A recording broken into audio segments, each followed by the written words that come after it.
magandang gabi mga kaibigan, kababayan at mga kapatid. Mahalagang isyu pa rin po ang ating pag-uusapan ngayong gabi.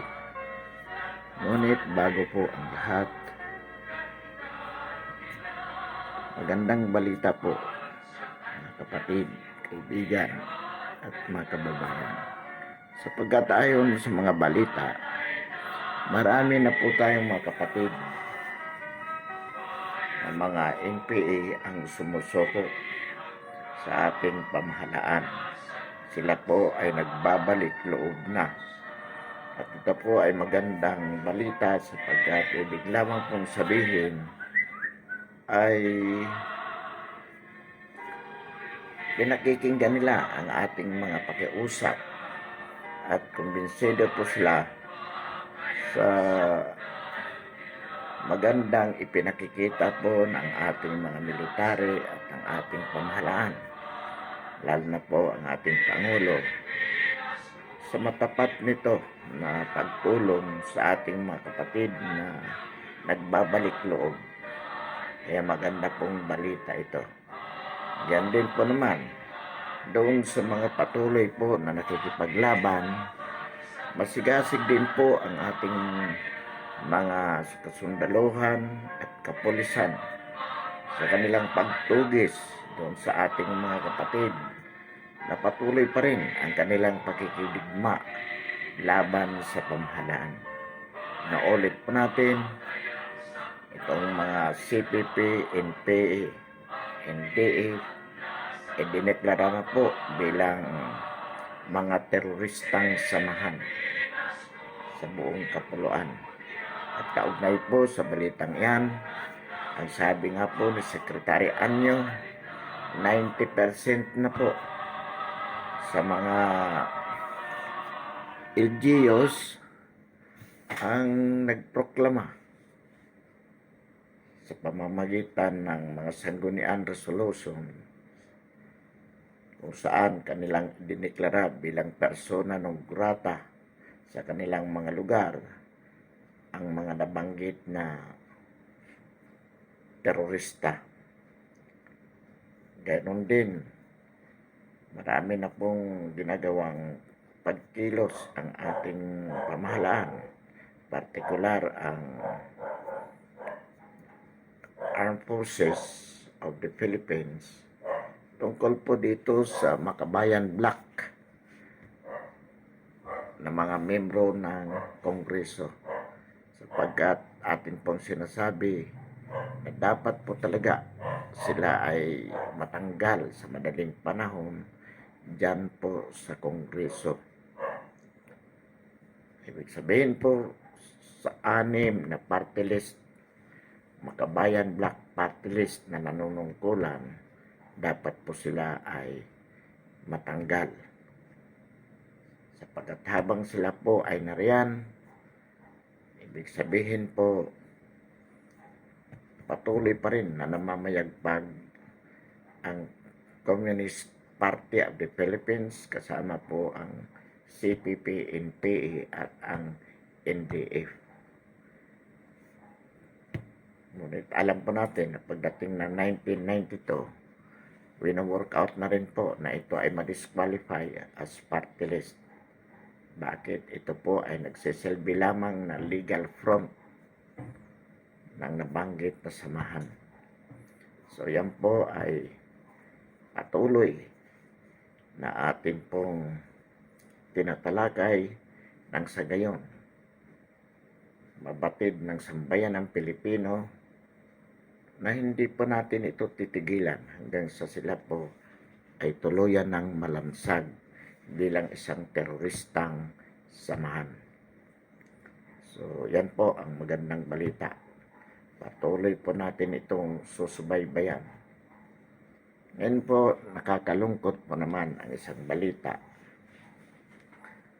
Ito po ay tungkol sa 2021 budget na ayon po sa HIPI ng Public Attorney's Office ay tinanggalan daw po ng budget ang kanilang forensic division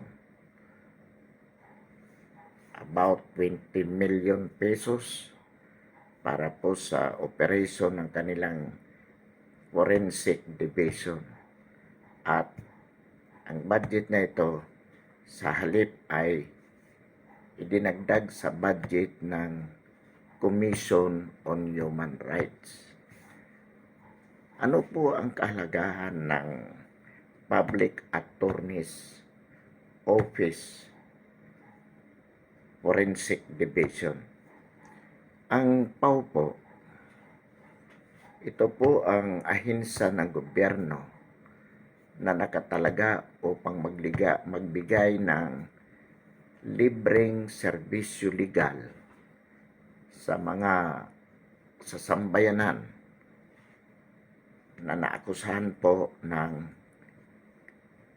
krimen at walang kakayahan na umupa ng abogado. Ito po yung pangunahing tungkulin ng Public Attorney's Office. Ito po ay pinamumunuan sa ngayon ni Attorney Acosta. Babae po to, Mercedita Acosta. So yan po ang pangunahing tungkulin ng Public Attorney's Office.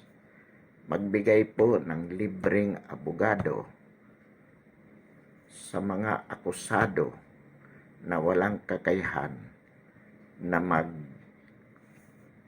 magbayad ng kanilang tagapagtanggol bilang abogado. Ito din po ay tumutulong din sa mga kaso, sa mga mahirap na may kaso hindi lamang kriminal. Halimbawa po civil case or labor cases.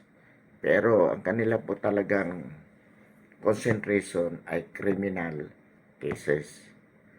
Ngayon po, ano po ang tinatawag na forensic division ng Public Attorney's Office?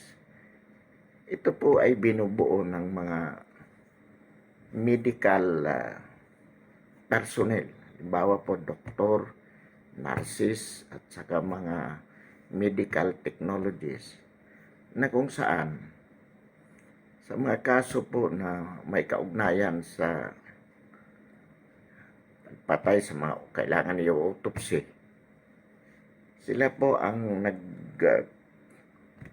nagko-conduct ng autopsy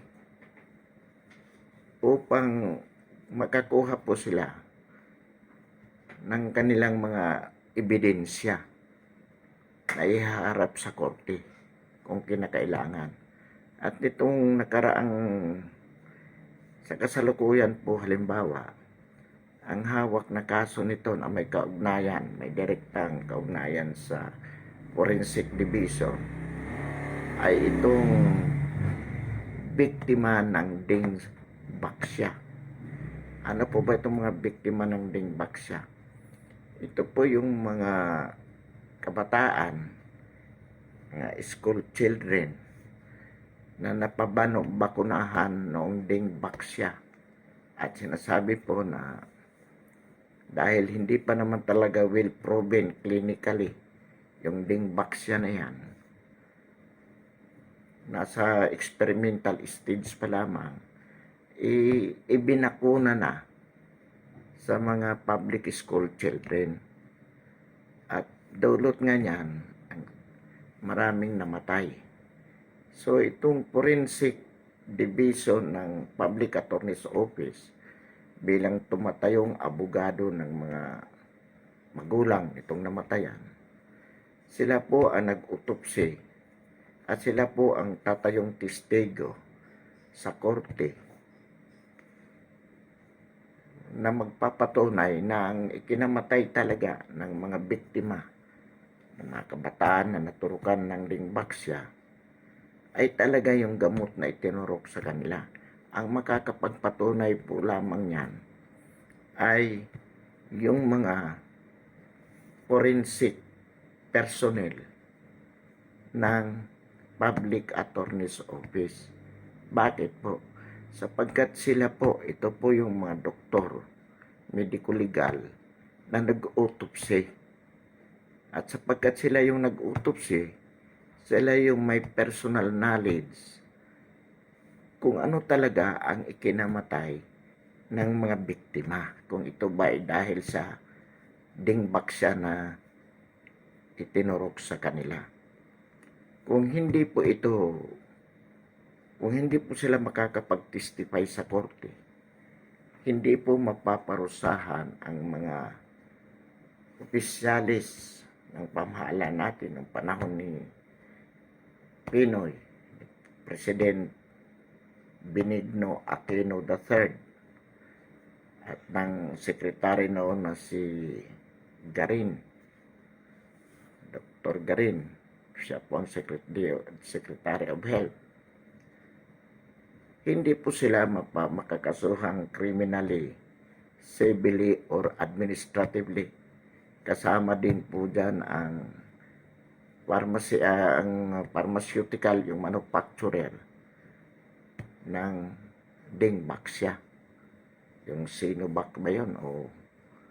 So ito po, ang kaso po sa ngayon po, ang kaso na yan ay hawak po ng Public Attorney's Office. So ano po ang nangyari dito? Ang ibig po sabihin niyan, napakahalaga ang papel na gagampanan ng Forensic Division ng Public Attorney's Office. Nasa kanila pong mga kamay, nakasalalay ang ikapagtatagumpay ng kaso upang mabigyan ng katarungan ang mga biktima at ang kanilang mga magulang at maparusahan naman yung may mga kasalanan. Ngunit ano po ang nangyari dito? Sabi po ni Attorney Acosta, yung hepe ng PAO, dahil ang budget na nakalaan sa Forensic Division ay inilipat sa Commission on Human Rights. So ano po ang implication?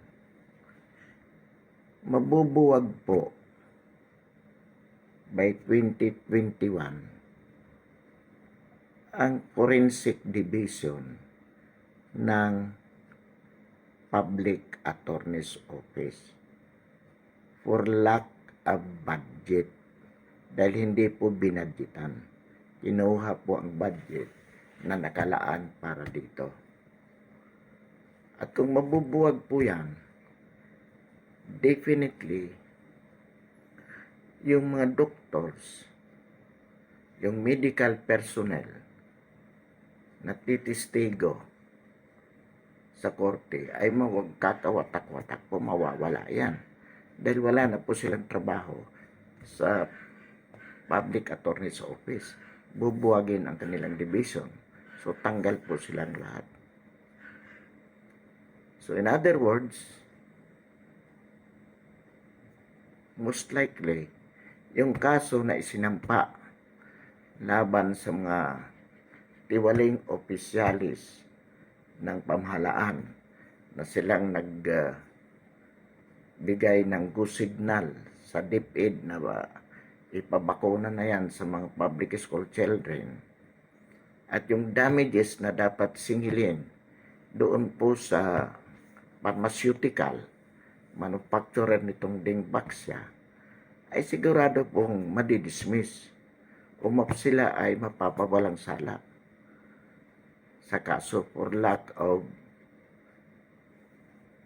competent evidence. Dahil wala na nga po itong mga doktor, medico-legal na magte-testify. So, this is in effect an automatic maneuver of the case. Na ibig sabihin, technically, ito ay automatikong pagpapatalo sa nabanggit na kaso. Ngayon, sino po ang tinuturong salarin dito? Ang sinasabi po ni Attorney Acosta na ang nagmaniobra nito ay si Senator Drilon at si Senator Angara. Bakit? sapagkat itong Senator Angara at Senator Drilon ay connected sila sa Accra. Ito yung law office na whose services is taken by this pharmaceutical to defend them in court. So, ang ibig po sabihin nito, abogado, yung law office na kung saan si Drilon at si Sani Angara ay connected kasama sa may-ari ng law office na siyang abogado ng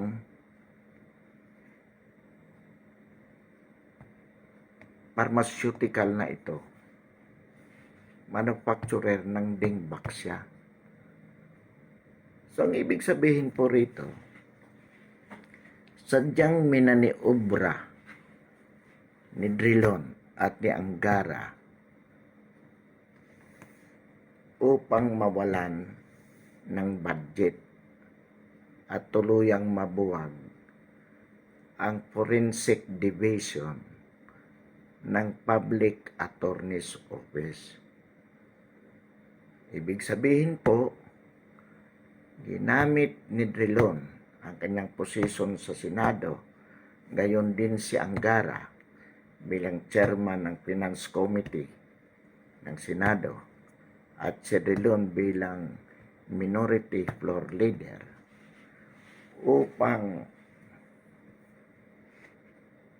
ilipat po ang budget na nakalaan sa Forensic Division at ilipat sa Commission on Human Rights.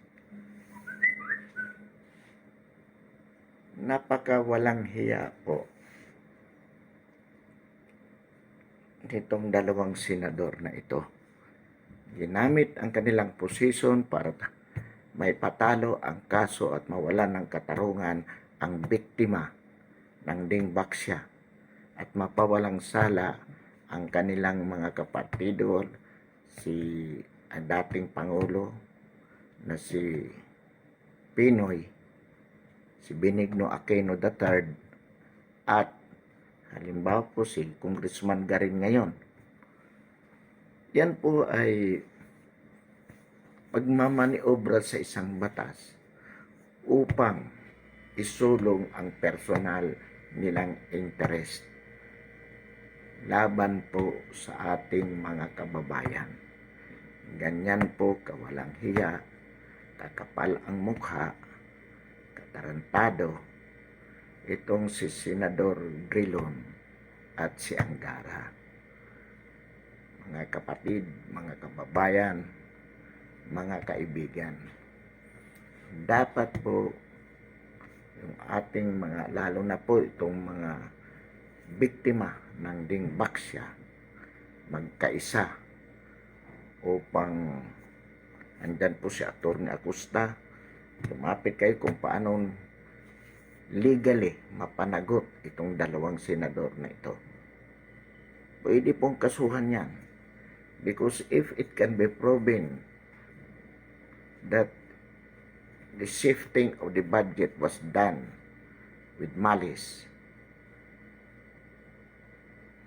as it appears, sapagkat tinanggalan ang budget ang Forensic Division ng Public Attorney's Office na mayroong mahalagang papel na gagampanan sa kaso ng Dingback siya, kung saan ang kanilang law office ang abogado ng Dingback siya manufacturer. So, ibig sabihin, kitang-kita po dyan ang conflict of interest. So, mayroon pong, hindi po maaaring wala silang pananagutan dyan. Kaya po, isigaw po natin sa buong bansa ang kawalang hiyaan nitong dalawang senador. Kaya po, ang the recourse that is left with the Public Attorney's Office ay yung pag-asa na ibito ng Pangulo yung particular na provision na yan. Ibig sabihin, hindi sa sangayunan ng Pangulo unless ibalik yan. At tingnan po natin, mga kapatid, kaibigan, kababayan, ang dapat tanggalan ng budget dito ay ang Commission on Human Rights for being an anti-government, for having an anti-government posture. Lagi po nating sinasabi kahit noon at lalo na ngayon na itong Commission on Human Rights ay laging kontra sa gobyerno, particular sa Administrasyong Duterte. Ito po ay hayag-hayagan na nagpapakita ng sympathy, ng pagkiling sa mga rebelde laban sa ating mga kasundaluhan at sa ating kapulisan. Kapag ang ating mga sundalo at ang ating mga pulis ay nakakapatay ng rebelde, nakakapatay ng mga poser, drug addict, itong Commission on Human Rights ay agad-agad na kinukundina ang mga kapulisan. Pag nakakahuli po ng mga NPA, ang Human Rights Commission, yung CHR po ay agad nagsasabi na itong mga nahuling NPA ay human rights defender, human rights advocate na hinuhuli ng mga pulis at ng military. At ang mga baril na nahuhuli sa mga ito, sa mga NPA, laging sinasabi ng Commission on Human Rights na ito ay planted evidence. Ganyan po ang posture palagi ng Commission on Human Rights. So bilang anti-government, although it is an agency of the government, dapat ito ang mawalan ng budget. Pero anong ginawa ni Drilon at ni Angara? Palibasa, ito ay palaging nasa side nila. Dito inilipat ang budget sa Commission on Human Rights. Ang tinanggalan ng budget ay yung Public Attorney's Office para mabuwag itong Forensic Division. Naniniwala po tayo that the Public Attorney's Office cannot be an effective defender of the people without this Forensic Division. Bakit po? Sapagkat in most cases, pagdating po sa mga crime victims, kailangan po mayroon talaga mag-uutopsy dyan. Alam po natin, mayroong NBI, mayroong PNP laboratory. Pero in some cases, ang nagiging adverse party kalaban ng PAW ay itong mga agency din na ito. Hindi rin po maalisan. So kung ang mag-iimbestiga ay itong PNP or NBI, pwede pong mawalan ng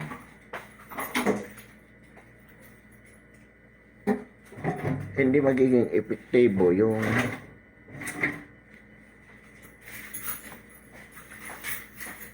functions ng Public Attorney's Office due to lack of forensic division within their means. Yan po ang dahilan. Kahit po sa mga movement, agad-agad, kung yan ay under the disposal of the Public Attorney's Office at kailangan nila, agad-agad na ito ay makakadalo as witnesses or as to the performing of with respect to performing of the autopsy or forensic functions. Kaya kailangan po yan para kompleto po ang mga kinakailangan nilang gawin na hindi na nila kailangan makiusap pa sa ibang ahensya. Pero ano pong ginawa dito? Tinanggalan po ito ng budget. Kaya po, sinasabi po natin ito to call their attention at para din mailantad natin ang maniobra na ginawa dito ng dalawang senador. Kailangan po maipaalam po nito. Nabanggit na natin minsan itong, lalo na po to si Senator Drilon. Ito po, as an opposition senator, lagi din po ito kumukontra. Halimbawa po diyan, nananawaga isa sa mga senador na nananawagan na palayain si Chanis. Isa ito sa palagi nagsasabi na may human rights violation sa bahagi ng ating Pangulo. Samantalang ito po ang tunay na human rights violation. Yung alisan mo ng katarungan ang mga Dingbaksya victims in terms of depriving them competent witnesses, material witnesses on Dingbaksya cases. So makikita po natin dyan kung paano o kung gaano kasama, kawalang hiya, kakapal ng mukha, lalo na po ito si Senator Drilon. Ito naman itong Sani Angara na to, kabata-bata, pero palibhasa kasama sila, ang pamilya nila sa may-ari ng law office na yan,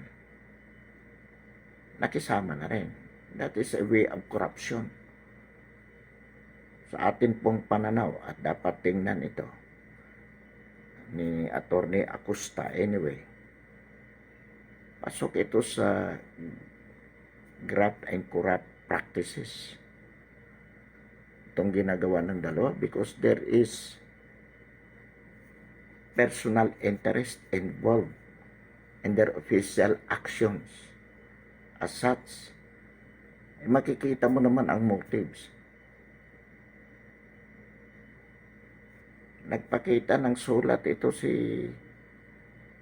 Attorney Acosta na talagang nagpapatunay na itong law office na to ang abogado nitong pharmaceutical. At kitang-kita din doon na isa sa mga abogado doon, consultant, lawyer, or whatever, ito si Drilon. At ito namang si Sani Angara, hindi rin may pagkakailayan sapagkat ang tatay niya mismo, di natin lang kung founder, isa sa mga founder na nabanggit na law office, pero malaking senior partner sa nasabing opisina. And most likely, ito si Sani, kasama din dyan. So, ang ibig sabihin, for these two people to deprive,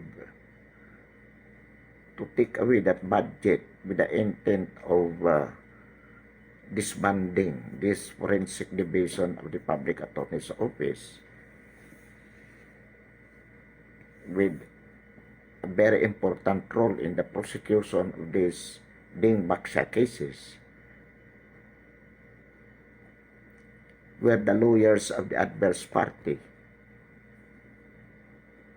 is Drilon and Angara will establish yung malisya sa kanilang ginawa. And we believe that it falls within the ambit of the anti-graft law.